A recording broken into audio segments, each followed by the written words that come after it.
Hello दोस्तों, मैं उम्मीद करता हूं कि आप सब लेखपाल की परीक्षा के लिए जोर शोर से लगे होंगे। आपका उत्साह भी अब बुलंदी छू रहा होगा और जहां तक मैं उम्मीद करता हूं तो एक उत्साह के साथ आपके अंदर एक भय भी होगा कि पता नहीं क्या होगा। आपकी तैयारी मुकम्मल हो पाई है कि नहीं। तो दोस्तों, आपकी तैयारी को मुकम्मल रूप देने के लिए परीक्षा मंथन लेखपाल रिवीजन सीरीज लेकर आया है और इसके अंतर्गत हम सामान्य हिंदी और उसमें हम आज विलोम पढ़ेंगे। तो दोस्तों, आप जैसा कि जानते हैं सिलेबस में विलोम है, तो यहाँ से प्रश्न पूछे जाने की संभावना तो है ही है, यहाँ से पूछा ही जाएगा।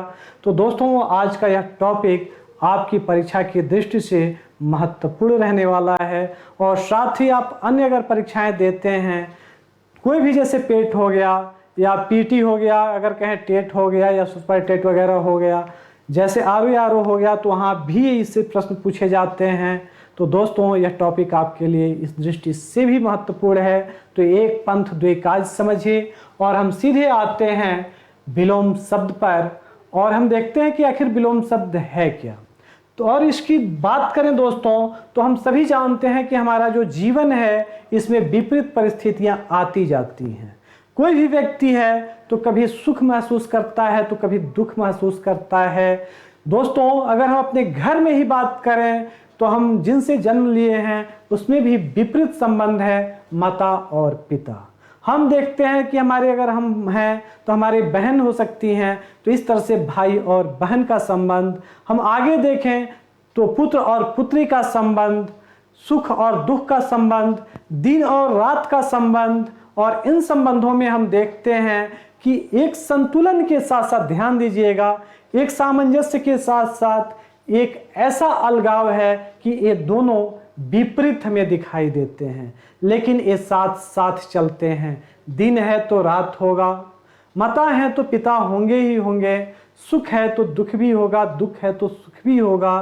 तो दोस्तों, इस तरह से हम देखते हैं कि इन विपरीत परिस्थितियों के कारण ही विलोम शब्द का आविर्भाव हुआ है। और इस तरह से अब हम देखें तो विलोम, ध्यान दीजिएगा, विलोम हमेशा उसी व्याकरणिक कोटि का होता है जिसका वह मूल शब्द होता है। अर्थात अगर हम एक शब्द में कहें तो विलोम हमेशा सजातीय होता है। सजातीय का मतलब अपने जात का होता है। और इसका अर्थ यह हुआ कि यदि संज्ञा का विलोम होगा तो वह संज्ञा ही हो सकता है, कोई और नहीं, सर्वनाम नहीं हो सकता है, या क्रिया विशेषण नहीं हो सकता है, विशेषण नहीं हो सकता है, क्रिया नहीं हो सकता है। जब होगा संज्ञा का विलोम तो संज्ञा ही होगा, क्रिया का विलोम जब होगा तो वह क्रिया होगा, विशेषण का विलोम जब भी होगा तो विशेषण होगा, क्रिया विशेषण का विलोम जब भी होगा तो क्रिया विशेषण होगा। यहाँ एक महत्वपूर्ण बात यह भी है कि अगर संस्कृत का शब्द है तो विलोम शब्द संस्कृत का होगा, फारसी का शब्द है तो विलोम फारसी का होगा, उर्दू का है तो विलोम उर्दू का ही होगा। अगर हिंदी के तत्सम शब्द हैं तो तत्सम शब्द ही उसके विलोम होंगे। अगर हम कहें अतिथि तो इसका विलोम यह नहीं होगा, मेजबान नहीं हो सकता है, अतिथि का विलोम आतिथ्य होगा। अर्थात संस्कृत है अतिथि तो आतिथ्य बने अतिथि का सत्कार करने वाला। अर्थात इस तरह से हम देखते हैं तो आतिथ्य, जो अतिथि के घर, जो जिसके घर अतिथि गया हुआ है वह आतिथ्य है। और इस तरह से हम देखते हैं, इसे हम ऐसे कह सकते हैं कि एक मेहमान है तो दूसरा मेजबान है। यानी अतिथि मतलब मेहमान, आतिथ्य मतलब मेजबान। तो अगर हम आतिथ्य के बदले अगर मेजबान शब्द करें तो यह विलोम न होकर गलत हो जाएगा, क्योंकि ये दोनों दो भाषाओं के शब्द हैं। और इस तरह से देखें तो इसमें भाषाई समानता भी होती है। और इस तरह हमेशा ध्यान दीजिएगा, अगर कहा जाए, अगर हम बात करें दोस्तों, थोड़ी देर के लिए हम इस चीज को समझ लेते हैं, विलोम समझने में आपको आसानी होगी और आप गलती नहीं करेंगे।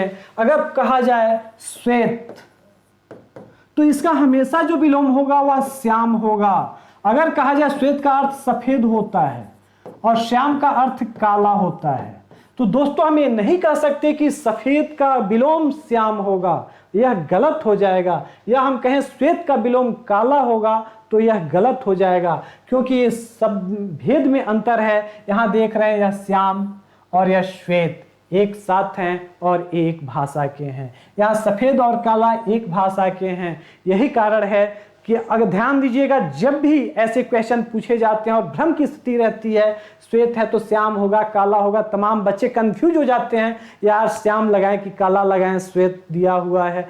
ध्यान दीजिएगा, हमेशा भाषा को समझिएगा कि वह सजाती हो, साथ ही साथ यह समझिएगा संज्ञा है तो संज्ञा ही उसका विलोम होगा, क्रिया है तो क्रिया विलोम होगा, विशेषण है तो विशेषण विलोम होगा, क्रिया विशेषण है तो क्रिया विशेषण विलोम होगा।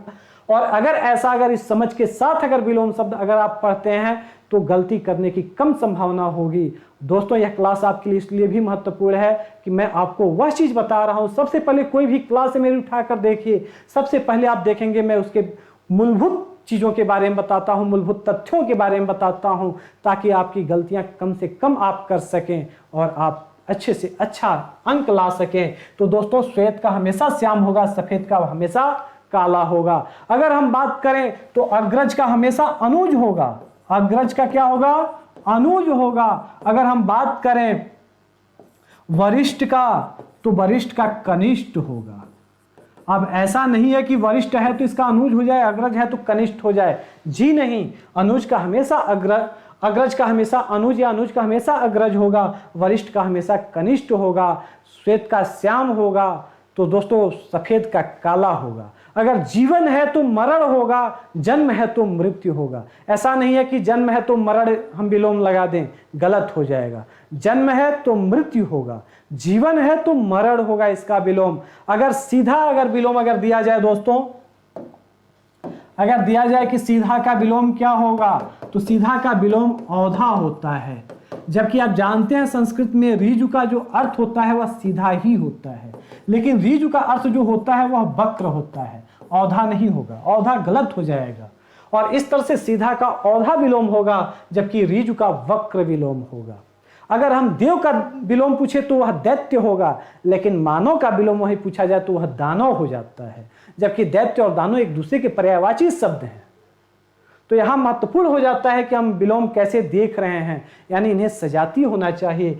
सीधा का औधा तो ऋजु का वक्र, देव का दैत्य तो मानव का दानव। स्पष्ट हुआ? और मैं अब समझ सकता हूं कि विलोम के संबंध में आप बेसिक जानकारी तो थोड़ी सी जानकारी तो समझ ही गए होंगे। अब मैं दोस्तों आगे बढ़ रहा हूं, तो विलोम के कई सारे भेद अगर हम देखें तो कई सारे प्रकार हम देख सकते हैं। लिंग के आधार पर विलोम शब्द होते हैं। ये लिंग के आधार पर ध्यान दीजिएगा, जो प्राकृतिक रूप से भिन्न होते हैं उसी में लिंग के आधार पर विलोम शब्द होते हैं। जैसे प्राकृतिक रूप से भिन्न कवि, कवित्री। तो दोस्तों आप ध्यान देखेंगे तो कवित्री अगर आप देखेंगे, कवि की अगर कवित्री देखेंगे तो कवि का लिंग देखें पुरुष है, कवित्री जो है स्त्री है। और इस तरह से देखेंगे कि इनमें प्राकृतिक भेद हमें दिखाई देता है। तो कवि की कवित्री लिंग के आधार पर हम देखें अगर विलोम को, तो कवि की कवित्री होगा, विधुर की विधवा होगा। विधुर वह है जिसकी पत्नी मर चुकी है, विधवा वह है जिसका पति मर चुका है। तो इसमें भी लिंग आपको स्पष्ट रूप से दिखाई दे रहा है, एक पुरुष है तो एक स्त्री है। विधुर और विधवा, पति और पत्नी, ये लिंग के आधार पर विलोम बनाए गए हैं। शेर, शेरनी, ये क्या है? लिंग के आधार पर विलोम बनाए गए हैं। और इस तरह से हम देखते हैं कि प्राकृतिक रूप से जो भिन्न लिंग हैं इनमें विलोम शब्द दिखाई देते हैं और ये विपरीत लिंगी होते हैं। आगे हम देखें तो आकार और रंग के आधार पर भी विलोम बनाए जाते हैं। दूसरा है आकार और रंग के आधार पर विलोम शब्द बनाए जाते हैं। और इसकी हम चर्चा करें तो किसी भी वस्तु का कोई आकार होता है दोस्तों, उसका कोई रंग होता है। और यानी जो किसी भी वस्तु के जो आकार और रंग होते हैं वह उसकी विशेषता बताते हैं। किस आकार का है तो आकार हम कहेंगे त्रिभुजाकार। तो इस तरह से देखेंगे तो वह विशेषण हो जाता है वह उस वस्तु का। तो इन विशेषणों का विलोम बनाते समय हमेशा हम उसके विपरीत आकार के विशेषण का ही प्रयोग करते हैं। अगर कहा जाए, ध्यान दीजिएगा, छोटा तो बड़ा, छोटा बड़ा, यानी छोटा है तो बहुत छोटा है, बड़ा है तो बहुत बड़ा है। और इस तरह से हम देखते हैं यह आकार बता रहा है, यह उस वस्तु की विशेषता बता रहा है कि फला व्यक्ति छोटा है, फला व्यक्ति बड़ा है, तो किसी व्यक्ति की वह विशेषता बता रहा है। तो दोनों विशेषण होंगे, एक छोटा तो दूसरा बड़ा। ये आकार के बारे में लंबाई तो इसकी का विलोम होगा चौड़ाई, थोड़ा का विलोम होगा अधिक, छोटा का बड़ा वही थोड़ा का अधिक विलोम होगा। ऊंचा है तो इसका विलोम नीचा होगा। हम आगे बात करें तो गीला है तो इसका, यह भी विशेषण है गीला, तो इसका विशेषण देखें तो सूखा होगा इसका विलोम। अगर हम बात करें तो श्वेत श्याम आप देख ही रहे हैं, सफेद काला देख ही रहे हैं। तो इस तरह आकार और रंग के आधार पर ही ये विशेषण जो शब्द होते हैं वो समान विशेषण शब्दों के आधार पर विलोम बनाए जाते हैं। आगे मैं बात करूं तो धन और क्रिया के आधार पर भी, क्रिया व्यापार के आधार पर ही, यानी तीसरा जो है वह धन और क्रिया व्यापार के आधार पर भी विलोम शब्दों की रचना की जाती है। जैसे राजा तो रंक, यह क्या है, संपन्नता के आधार पर है, धन संपदा के आधार पर है। तो राजा तो इसका विलोम रंक आप देखेंगे, यानी धन संपदा के आधार पर नगद उधार, इसका विलोम नगद का उधार, यानी किसी वस्तु को पैसा देकर खरीदना और किसी वस्तु को बिना पैसा दिए खरीद लेना, तो नगद का विलोम आधार है। तो यह एक क्रिया व्यापार है। आगे हम देखें तो सोना जगना, और इस तरह से हम यहां देख रहे हैं यह भी क्रिया है कि कोई सो रहा है, उसका उल्टा हुआ जग रहा है, और इस तरह से सोना जगना क्रिया व्यापार है। क्रय विक्रय, यहां आप देख रहे हैं उदय अस्त, सूर्योदय हो रहा है, सूर्यास्त हो रहा है, यानी उदय का विपरीत अस्त, यानी क्रिया का विपरीत यहां देख रहे हैं कि क्रिया ही है, एक उदय हो रहा है तो दूसरा अस्त हो रहा है। तो यहां क्रिया का विशेष विपरीत क्या है, विलोम क्या है, क्रिया है। दानी कंजूस या धन से संबंधित है। तो इस तरह से धन तथा क्रिया के आधार पर भी विलोम शब्दों की रचना की जाती है। तो यानी क्रिया का विलोम हमेशा क्रिया होगा, ध्यान दीजिएगा। धन से संबंधित है तो उसका विलोम भी हमेशा धन से संबंधित होगा। राजा है जिसके पास बहुत अधिक संपदा है, बहुत अधिक अधिकार है। दूसरा है रंक है तो उसके पास कुछ नहीं है, यानी जो जिसका है उसी का विलोम होगा। चौथा हम देखते हैं कि सामाजिक प्रतिष्ठा के आधार पर भी विलोम शब्दों की रचना की जाती है। सामाजिक प्रतिष्ठा के आधार पर पूंजीपति तो सर्वहारा, पूंजीपति का विलोम क्या है, सर्वहारा है। शोषक है तो दूसरा शोषित है, एक शोषण कर रहा है तो दूसरा क्या शोषण हो रहा है। और इस तरह से सामाजिक व्यवस्था के आधार पर भी विलोम शब्द बनाए जाते हैं। तो सामाजिक व्यवस्था के आधार पर जो विलोम बनेगा उसका विलोम भी सामाजिक व्यवस्था में ही रहेगा। तो यानी शोषक है तो शोषित होगा, मालिक है तो नौकर होगा, चोर है तो इसका विलोम पुलिस होगा। आगे हम बात करें, मंत्री है तो इसका विलोम संतरी होगा, जमींदार है तो किसान इसका विलोम होगा, सेवक है तो इसका विलोम स्वामी होगा। और इस तरह से देखते हैं कि सामाजिक व्यवस्था के आधार पर भी उसके जो विलोम बनेंगे वह सामाजिक व्यवस्था के आधार से ही शब्द चुनकर बनाए जाएंगे। आगे हम बात करें तो प्रकृति के आधार पर भी विलोम बनते हैं। जैसे प्रकृति में आर्द्र है तो शुष्क होगा, आर्द्र सामान्य अर्थ में हम गीला से लेते हैं और शुष्क का सूखा से लेते हैं, लेकिन अगर जैसे बात करें आर्द्र तो शुष्क, लेकिन वही अगर हम सूखा कहें तो इसका विलोम सीधे सीधे गीला होगा। बात स्पष्ट, आर्द्र का विलोम गीला नहीं होगा, आर्द्र का हमेशा विलोम शुष्क होगा और सूखा का विलोम शुष्क नहीं होगा, बल्कि आर्द्र का ध्यान दीजिएगा, बल्कि सूखा का विलोम आर्द्र नहीं होगा, हमेशा गीला होगा। स्पष्ट हो रहा है, आर्द्र का हमेशा शुष्क होगा लेकिन सूखा की बात करें तो हमेशा गीला होगा। आर्द्र का अगर कहा जाए तो इसका सूखा नहीं हो सकता है और शुष्क का कहा जाए तो इसका गीला नहीं हो सकता है, यानी जिसका वह शब्द है उसी का वह सजातीय होगा।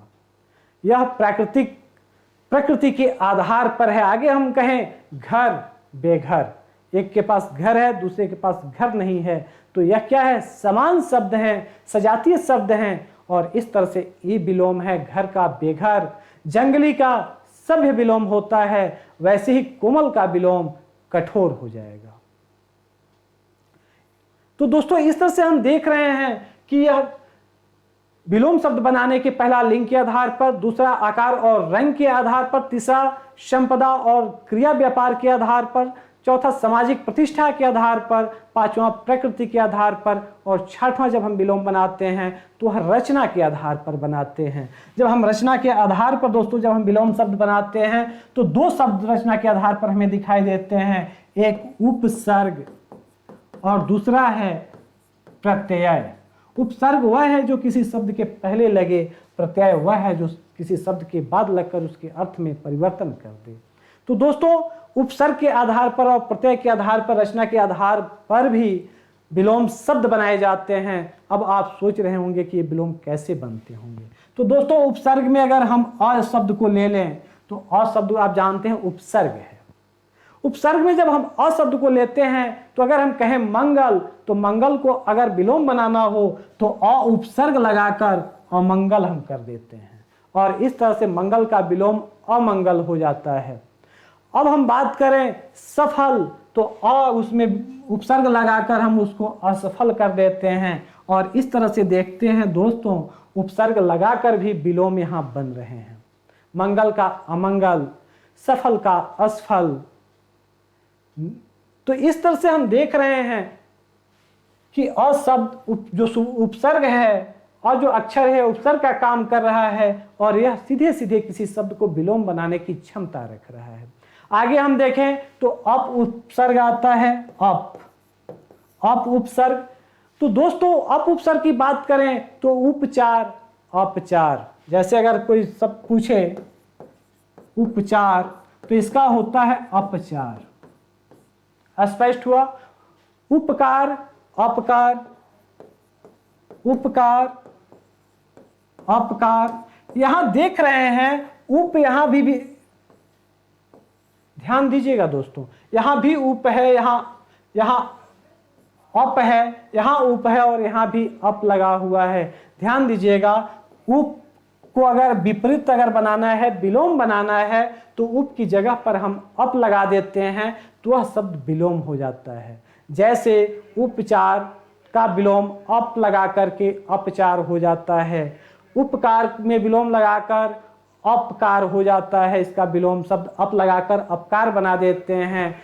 शकुन अगर शब्द है तो शकुन में अप शकुन लगा देते हैं, अप लगा देते हैं तो यह उसका विलोम होता है अपशकुन। और इस तरह से अ उपसर्ग लगाकर भी सामान्यतः हम विलोम शब्द का निर्माण करते हैं। यहाँ उप है तो उसका विलोम बनाना है तो सामान्यतः अप लगाया जाता है, तो उसका विलोम हो जाता है उप की जगह पर अप लगा देने से। कई शब्द ऐसे भी मिलते हैं जो सामान्य शब्द होते हैं लेकिन उसमें अप लगा करके उसका विलोम बना दिया जाता है, जैसे शकुन का अपशकुन। इसमें उप नहीं है लेकिन अप लगा करके अपशकुन करके शकुन का इसे विलोम बनाया गया है। और इस तरह से अ उपसर्ग लगाकर भी दोस्तों हम विलोम शब्द का निर्माण करते हैं। आगे हम बात करें तो अन उपसर्ग लगाकर भी हम विलोम शब्द बनाते हैं, जैसे आगमन। अन शब्द लगाकर के भी हम विलोम बनाते हैं, जैसे आगमन। आगमन का क्या होगा? अनागमन, अनागमन। यहां क्या लगा है? अन लगा है, और इस तरह से अन लगा करके भी हम उपसर्ग, यहां अन उपसर्ग लगा करके भी हम विपरीत शब्द बना रहे हैं। आगमन का अनागमन, आवश्यक का अनावश्यक। स्पष्ट हो रहा है? आवश्यक का अन लगा करके हमने अनावश्यक बना दिया, इस तरह से यह विलोम हो गया। और इस तरह से हम देखते हैं निर शब्द से भी नि उपसर्ग लगा करके भी हम विलोम शब्द का निर्माण करते हैं, जैसे साकार, शकार। निर लगा करके निराकार। स्पष्ट हो रहा है? उपसर्ग लगा करके यहां पर हम विलोम बना रहे हैं। सकार, यहां देख रहे हैं निराकार। सक्रिय, निष्क्रिय, आप देख रहे हैं निर लगा करके। आगे देखेंगे सगुण, निर्गुण। और इस तरह से नि उपसर्ग लगा करके भी दोस्तों हम विलोम शब्द का निर्माण करते हैं। आगे बढ़ें तो प्रति शब्द लगा करके भी, ध्यान दीजिएगा, प्रति शब्द लगा करके भी विलोम शब्द का निर्माण किया जाता है। तो हम देख लेते हैं प्रति शब्द से संबंधित।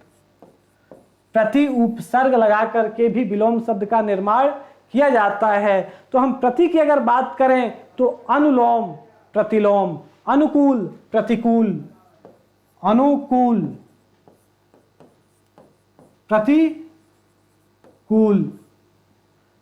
स्पष्ट हो रहा है? अनुकूल, प्रतिकूल, अनुलोम, प्रतिलोम, अनुलोम, प्रतिलोम।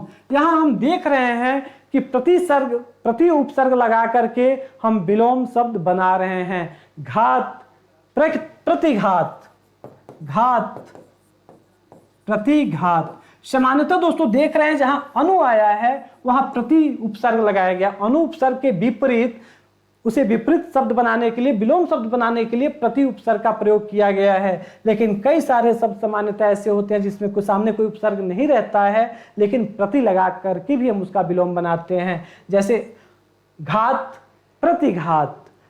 अनु को हटा करके प्रति लगा करके विलोम बना रहे हैं। अनुकूल, प्रतिकूल, अनुलोम, प्रतिलोम। स्पष्ट हुआ।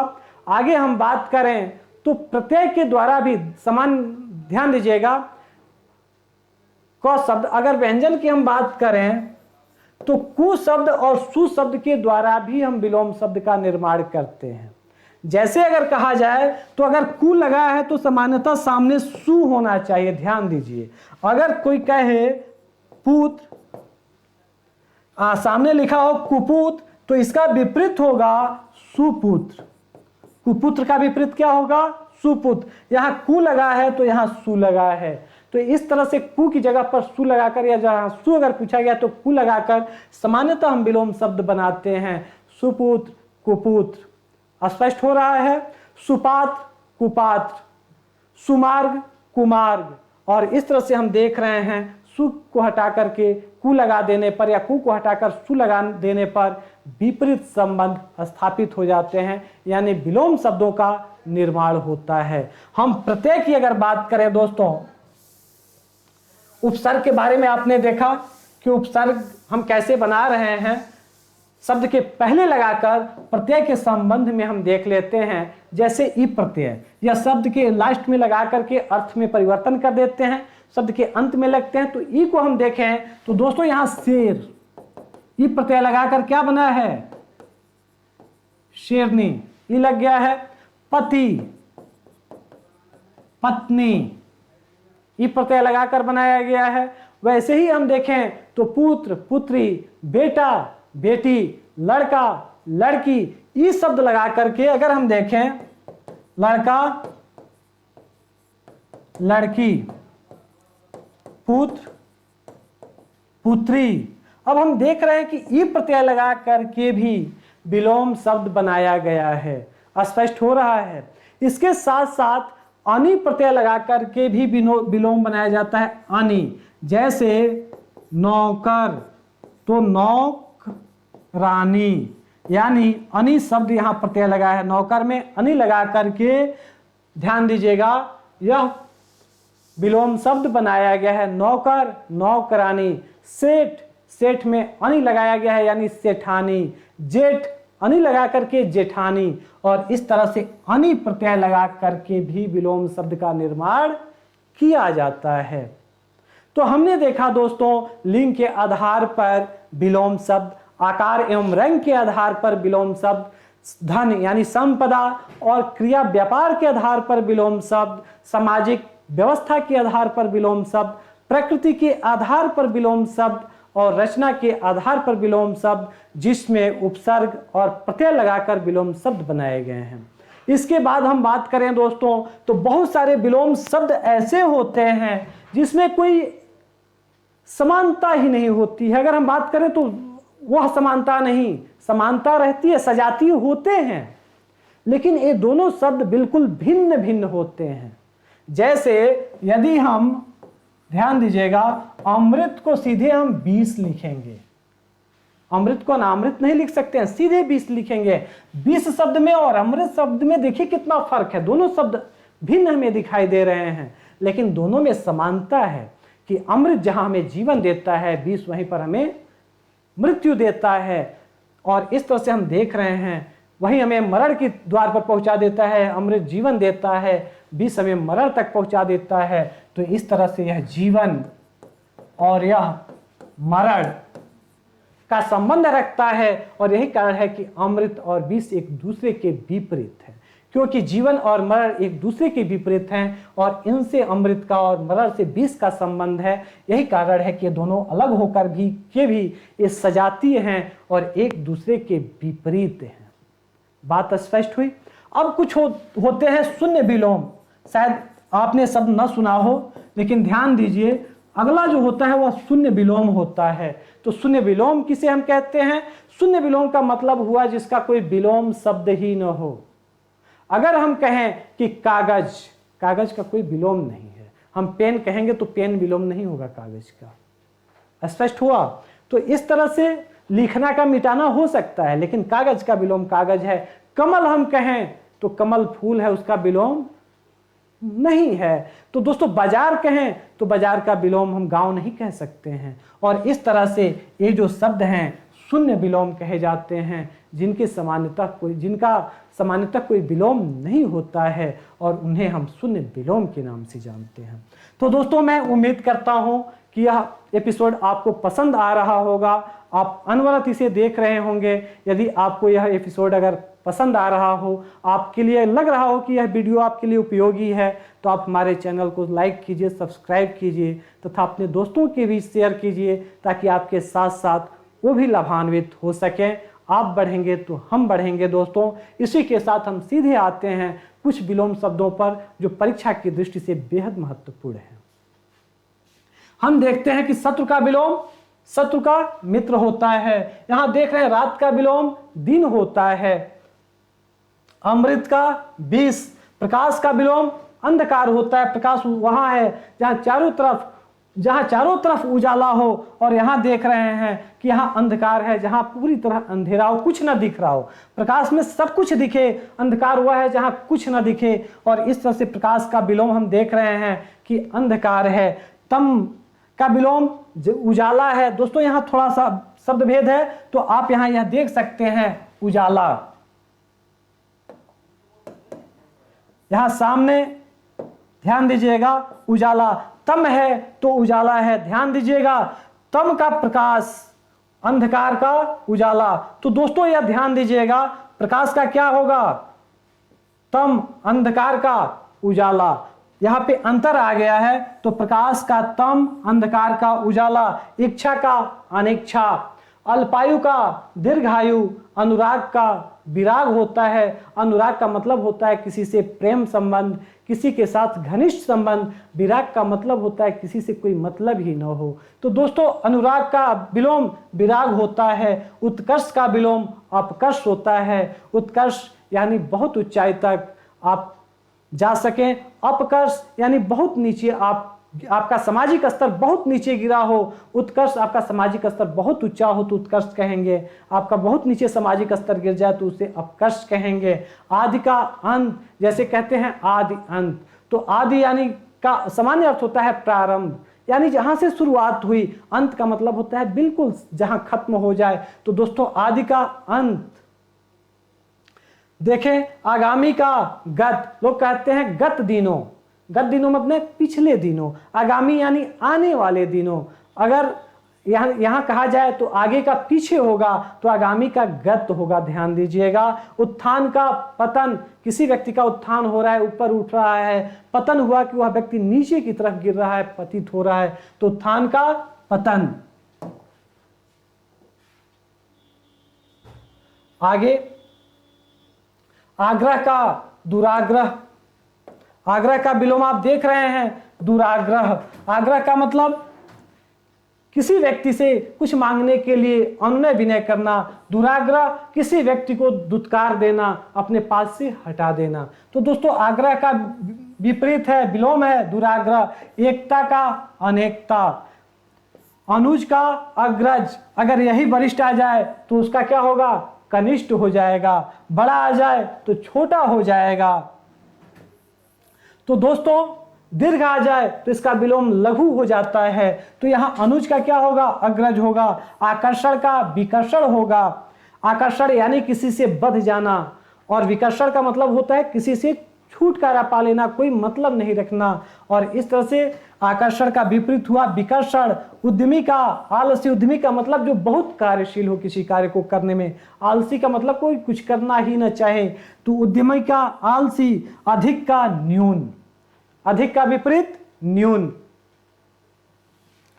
आदान का प्रदान। आदान प्रदान करना तो आप ऐसे ही समझ सकते हैं, आदान का प्रदान। यहां देखेंगे उर्वर ऊसर, उर्वर भूमि में सब कुछ उत्पन्न किया जा सकता है, ऊसर भूमि में कुछ जहाँ पैदा न किया जा सके। इस तरह से उर्वर का ऊसर, एक का अनेक, एक का कोई सिंगल है, अनेक माने बहुत। और इस तरह से आलस्य का आप देख रहे हैं स्फूर्ति है, अगर आलस्य आ जाए तो इसका विपरीत क्या होगा, स्फूर्ति होगा। आप यहाँ आलसी का क्या है, उद्यमी है, लेकिन आलस्य का क्या है, स्फूर्ति है। यह ध्यान दीजिएगा, उद्यमी का आलसी या आलसी का विलोम उद्यमी, लेकिन आलस्य का विलोम यहाँ क्या है, स्फूर्ति है। अर्थ का अनर्थ होता है, नगद का उधार होता है। और इस तरह से यह महत्वपूर्ण विलोम शब्द हैं जो आपकी परीक्षा की दृष्टि से महत्वपूर्ण साबित होंगे। आगे हम देखें तो उपस्थित का अनुपस्थित, यानी उपस्थित जो हाजिर हो और अनुपस्थित यानी गैर हाजिर हो। तो दोस्तों उपस्थित का हम गैर हाजिर नहीं लिख सकते हैं, जब लिखेंगे तो अनुपस्थित ही लिखेंगे, क्योंकि सजातीय होना चाहिए। अनुपस्थित है तो इसे हम हाजिर नहीं लिख सकते हैं, इसे क्या लिखेंगे, उपस्थित लिखेंगे। तो उपस्थित का अनुपस्थित, हाजिर का गैर हाजिर। सफल का असफल विलोम उपसर्ग लगाया गया है। यहाँ देख रहे हैं उपस्थित में अनुपसर्ग लगाया गया है, अनुपस्थित। आप यहाँ देख रहे हैं सक्रिय, यहाँ देख रहे हैं निष्क्रिय। सक्रिय माने क्रिया करने के लिए तीव्र जो हो, निष्क्रिय मतलब वो कुछ करना ही न चाहे। शीत का उष्ण आप देख रहे हैं, अगर शीत का यहाँ उष्ण देख रहे हैं, यहां शयन का देखिए, शयन का क्या होगा, जागरण होगा। सोना का जागना होगा, ध्यान दीजिएगा, सोना आ जाए तो जागना होगा, जबकि शयन आ जाए तो जागरण होगा। स्पष्ट हो रहा है ना। अगर उष्ण हो तो आर्द्र हो जाता है, यहां शीत भी है तो कोई दिक्कत नहीं, यानी शीत और उष्ण, यानी आर्द्र हो तब भी उष्ण, शीत हो तब भी उष्ण। आगे हम देखें विधवा का सधवा होता है। विधवा वह है जिसका पति मर चुका है, सधवा वह है जिसका पति मर चुका है। विधवा जिसका पति मर चुका है, सधवा जिसकी पत्नी मर चुकी है। विधुर हम कह सकते हैं। तो दोस्तों यहाँ विधवा का विधुर यानी सधवा दिया हुआ है। ध्यान दीजिएगा, अक्सर क्वेश्चन इसमें यह भी पूछा जाता है कि कई शब्द लिखे होते हैं, उसके एक शब्द बनाने होते हैं। तो दोस्तों जिसका पति मर जाता है उसे विधुर कहते हैं, जिसका पति मर जाता है उसे विधवा कहते हैं, और जिसकी पत्नी मर जाती है उसे विधुर कहते हैं। विधवा वह है जिसका पति मर चुका है, और सधवा वह है जिसका पति जीवित है। यानी एक विधवा है, इसका पति मर चुका है, सधवा का अर्थ है इसका पति जीवित है। तो इस तरह से विधवा का विलोम सधवा होगा। स्पष्ट हुआ। विधि का जो है वह निषेध होता है, क्षणिक का होता है, यहाँ शाश्वत होगा। तो दोस्तों क्षणिक का शाश्वत होता है, हर्ष का शोक होता है। हर्ष यानी बहुत खुशी, और शोक यानी आदमी बिल्कुल शोक में डूब जाए, करुणा में डूब जाए, उसे शोक कहते हैं। हर्ष है जो खुशी में उछल पड़े, उसे हर्ष कहते हैं। तो दोस्तों सुख का दुख होता है, हर्ष का शोक होता है। आगे खुशी है तो दुखी होगा सामने, शुष्क है तो आर्द्र है। देखिए वरदान है तो अभिशाप है, रक्षक का भक्षक होगा विलोम। और इस तरह से यह महत्वपूर्ण विलोम आप देख रहे हैं। आगे दोस्तों हम देखें तो सौभाग्य का विलोम दुर्भाग्य होता है। सौभाग्य दुर्भाग्य, यहाँ सौ उपसर्ग लगा है, यहाँ दो उपसर्ग लगा है, तो सौभाग्य दुर्भाग्य। यहाँ देख रहे हैं सरस है तो यहाँ नीरस है। यहाँ मित व्यय है तो यहाँ अव्यय है। मित व्यय उसे कहते हैं जो खर्च करना न चाहे, बहुत कम खर्च करना चाहे। अव्यय उसे कहते हैं जो फालतू में खर्च कर दे। तो मित व्यय अपव्यय, मित व्ययी होता तो अव्ययी हो जाता। निंदा का स्तुति होता है, घात का प्रतिघात होता है। घात उसे कहते हैं धोखा को, यानी घात का विलोम प्रतिघात होता है। संक्षेप का विलोम विस्तार, कोई चीज बहुत छोटे में लिखना और कोई चीज बहुत विस्तार में लिखना। तो दोस्तों संक्षेप का विस्तार होता है। मौखिक का लिखित होता है। मौखिक यानी जो मुख से कहा जाए, लिखित का मतलब जो लिखा जाए। तो मौखिक का लिखित होता है। सुगंध का दुर्गंध होता है, दोनों में गंध की भावना है। सु का यहाँ देखिए उपसर्ग का यहाँ दु लगा हुआ है। सुगंध का दुर्गंध होता है। सजीव का निर्जीव होता है, यहाँ निर उपसर्ग लगा हुआ है। और यहाँ देख रहे हैं सजीव यानी जिसमें जीवन हो, निर्जीव यानी जिसमें जीवन न हो, इसलिए सजीव का निर्जीव होता है। घृणा का प्रेम होता है। प्रत्यक्ष का अप्रत्यक्ष होता है। परोक्ष का अपरोक्ष होता है। परोक्ष का अपरोक्ष, प्रत्यक्ष अगर होता तो अप्रत्यक्ष हो जाता, यहाँ परोक्ष है तो अपरोक्ष होगा। अगर प्रत्यक्ष होता तो यहाँ अप्रत्यक्ष हो जाता। तो इसे आप ध्यान दीजिएगा कि आप कैसे बनाएंगे। परोक्ष है तो अपरोक्ष, प्रत्यक्ष है तो अप्रत्यक्ष। आगे हम बात करें तो गुप्त शब्द है तो प्रकट यानी गुप्त, छुपाया हुआ, प्रकट यानी सबको देखने योग्य। तो इस तरह से गुप्त है तो इसका विलोम प्रकट होगा। प्रसन्नता है तो इसका खेद होगा। दाता है तो इसका याचक होगा। दाता देने वाला, याचक मांगने वाला, याचना करने वाला। आहार का निराहार होता है। स्वाधीन का पराधीन होता है। आय का व्यय होता है, यानी आ रहा है, आय हो रहा है, यानी खर्च कर रहे हैं तो व्यय हो रहा है। एक आना और दूसरे में जाने का है, तो इस तरह से आय का व्यय है। आदर्श का यथार्थ है। उत्तम का अधम होगा। अतिवृष्टि का अनावृष्टि होता है। अतिवृष्टि यानी वृष्टि का मतलब वर्षा, अति मतलब जहां खूब वर्षा हो उसे अतिवृष्टि कहते हैं। अनावृष्टि जहां सूखा पड़ जाए, वर्षा ही न हो, तो अतिवृष्टि का अनावृष्टि होगा। उपस्थित का अनुपस्थित होगा, अनुपसर्ग लगा हुआ है। तेज का मंद होगा। तेज का निस्तेज होगा, ध्यान दीजिएगा, तेज का निस्तेज होगा। धनी का निर्धन होगा। धनी का निर्धन होगा। संपन्न अगर आ जाता तो संपन्न का विपन्न होता। यहां देख रहे हैं धनी का निर्धन, लेकिन अगर संपन्न आ जाता तो संपन्न का विलोम विपन्न हो जाता। न्याय का विलोम आप देख रहे हैं अन्याय है। न्याय का विलोम अन्याय है। न्याय का विलोम आप देखिए तो अन्याय है। डर का विलोम निडर है। डर जिसके अंदर भय हो, जिसके अंदर भय न हो, यानी एक में अगर भय है, अगर डर की जगह पर भय होता तो निडर उसका विलोम नहीं होता, उसका विलोम अभय हो जाता। यानी डर का विलोम निडर है, अगर भय है तो उसका विलोम अभय हो जाता। पंडित है तो मूर्ख। पावन है तो इसका विलोम अपावन होगा। पवित्र अगर होता, पावन की जगह पर अगर पवित्र होता तो इसका विलोम अपवित्र हो जाता। बलवान का विलोम बलहीन होगा। बुद्धिमान का विलोम बुद्धिहीन होगा। मंद होता मंद बुद्धि तो तीव्र बुद्धि इसका विलोम हो जाता, लेकिन बुद्धिमान है तो बुद्धिहीन होगा। भूत है तो भविष्य है। भूत यानी पीछे बीता हुआ, भविष्य यानी आने वाला, तो भूत का विलोम भविष्य है। महात्मा का दुरात्मा है। साधु अगर होता तो असाधु उसका विलोम हो जाता। खट्टा है तो मीठा होगा। लाभ है तो हानि होगा, लाभ का विपरीत हानि होता है। अनुलोम का विलोम होगा या फिर प्रतिलोम भी आप कह सकते हैं। विजय का पराजय होता है।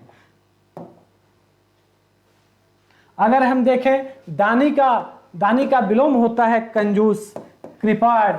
यहां नवीन का विलोम प्राचीन। देव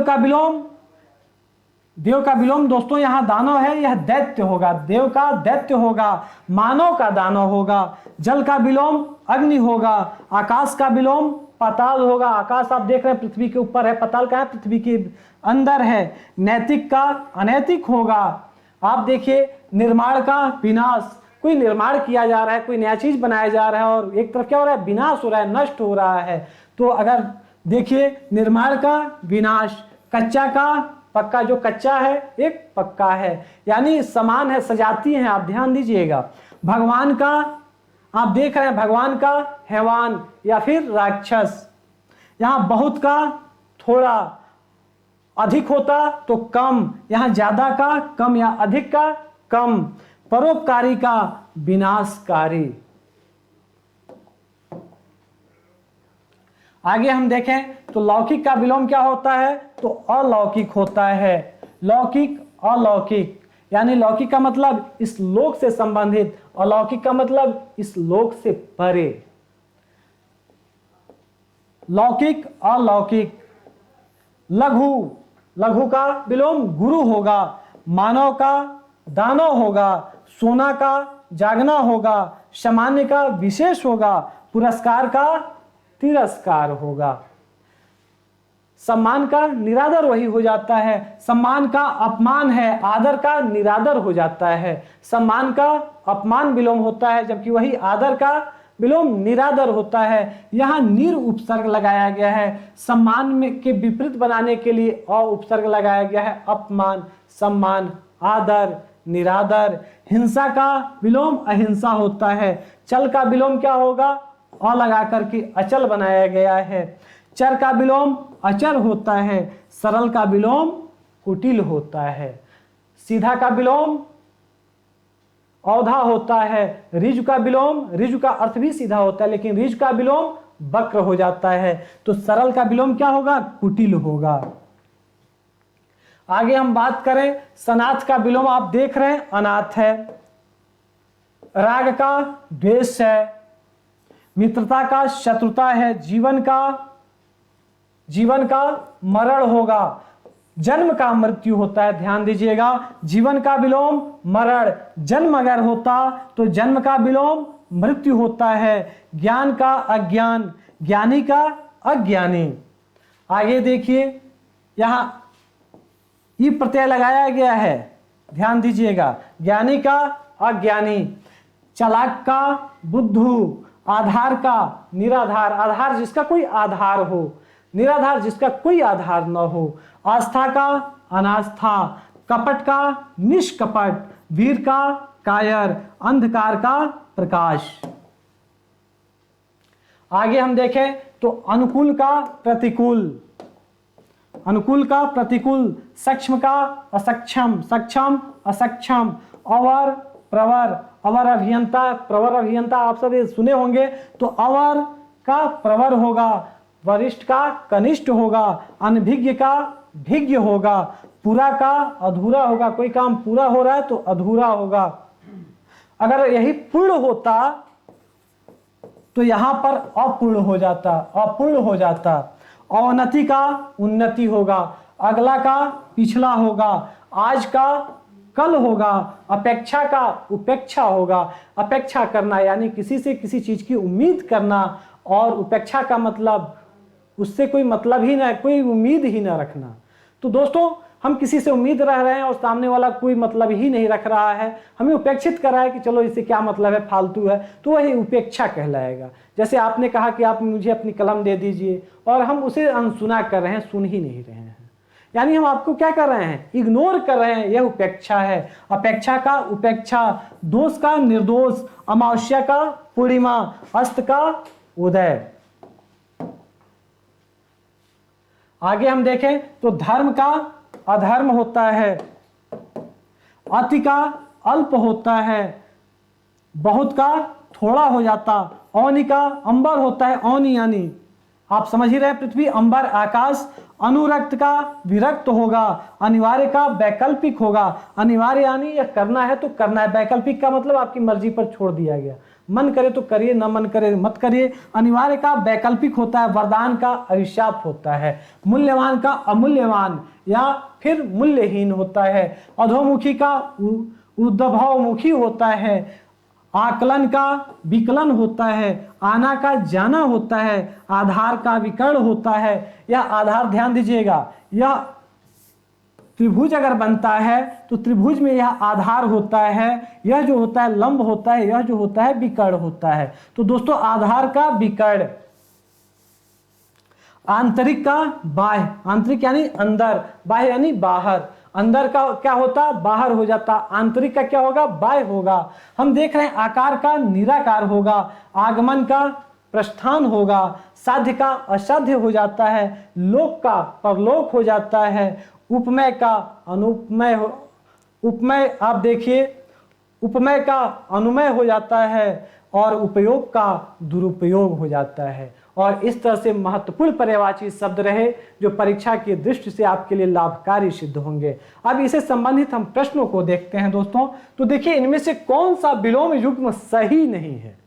प्रश्न ऐसे पूछा जा सकता है कि निम्न में से कौन सा विलोम युग्म बता देगा कि सामने विलोम देगा और कहेगा इसमें कौन सा सही है या कौन सा सही नहीं है। तो यहाँ दे रहा है कौन सा सही नहीं है। यहाँ संपत्ति विपत्ति आप देख रहे हैं, उर्वर उसर। यहाँ संपत्ति माने धनवान होता है, विपत्ति मतलब जिस पर दुखों का पहाड़ टूटा हो।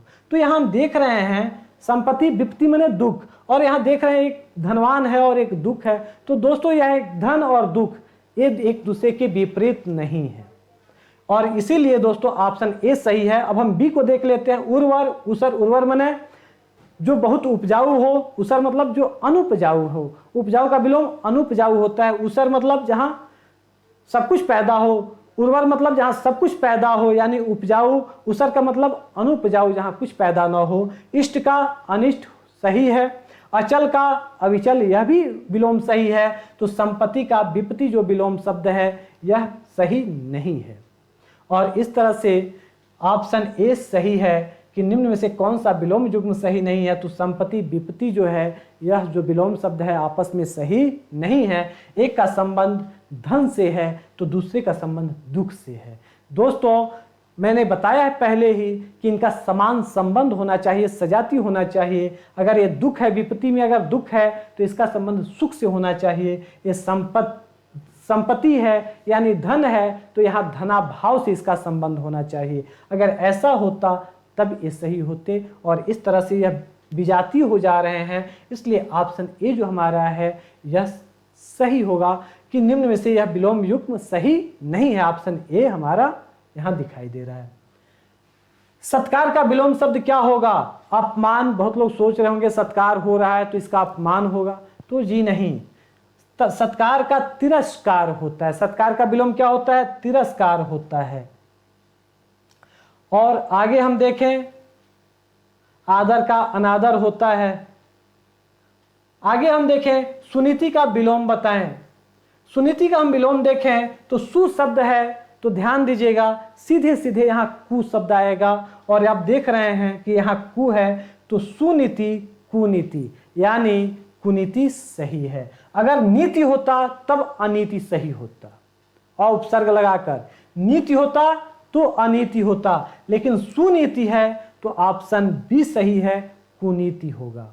स्पष्ट हुआ? इसीलिए मैंने यह चैप्टर प्रारंभ करने से पहले ही आपको कुछ बेसिक चीजों के बारे में मैंने समझा दिया है, ताकि आप अपने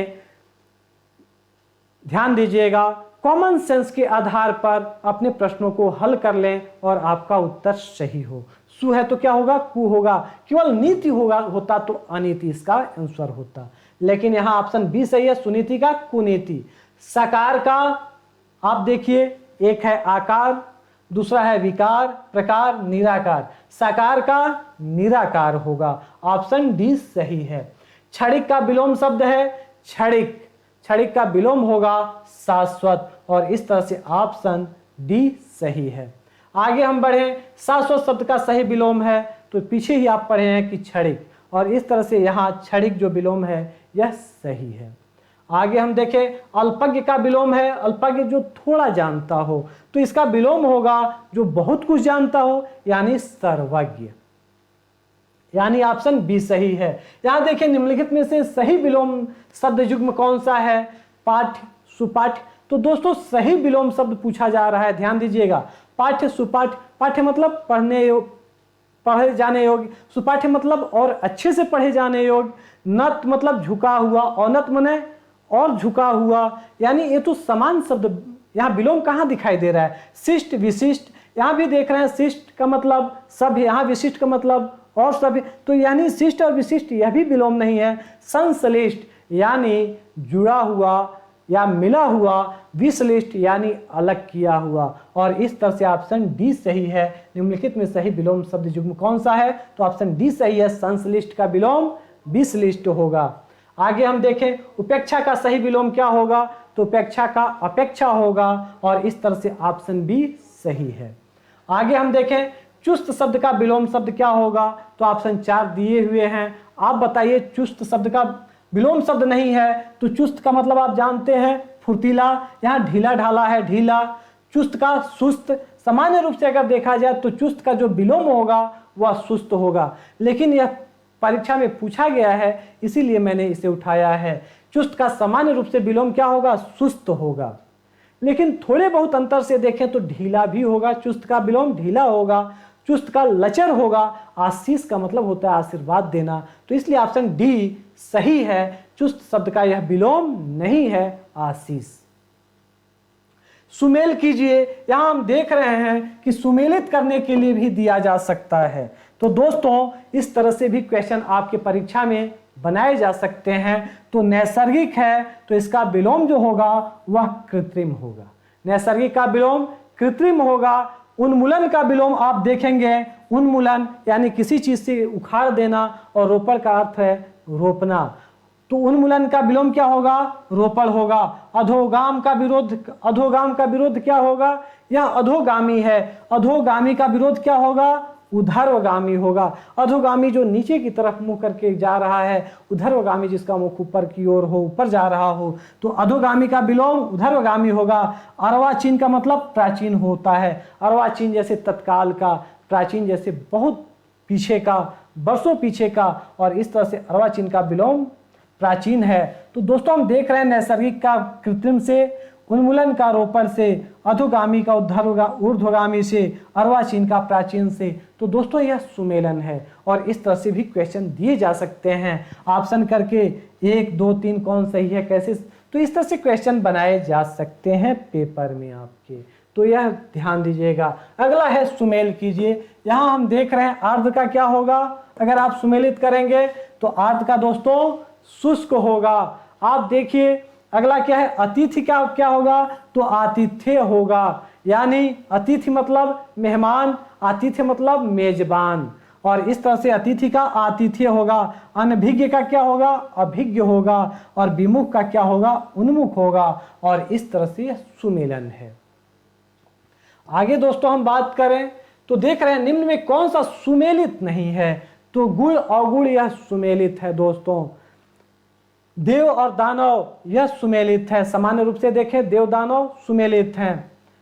सम्मान आज्ञा, दोस्तों सम्मान और आज्ञा यह दोनों अलग अलग हमें दिखाई दे रहे हैं।